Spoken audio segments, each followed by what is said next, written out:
भारताचे लोक भारताचे सार्वभौम समाजवादी धर्मनिरपेक्ष लोकशाही गणराज्य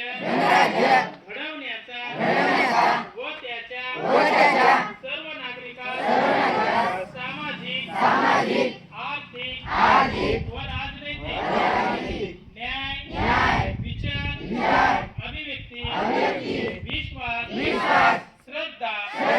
व उपासना यांचे स्वातंत्र्य दर्जाची व संधीची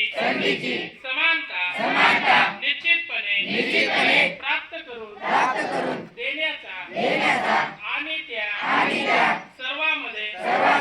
व्यक्तीची प्रतिष्ठा व राष्ट्राची एकता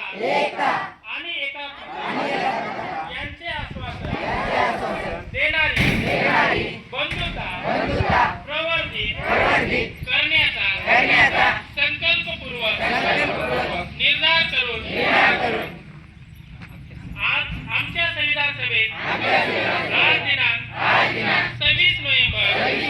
1949 रोजी याद्वारे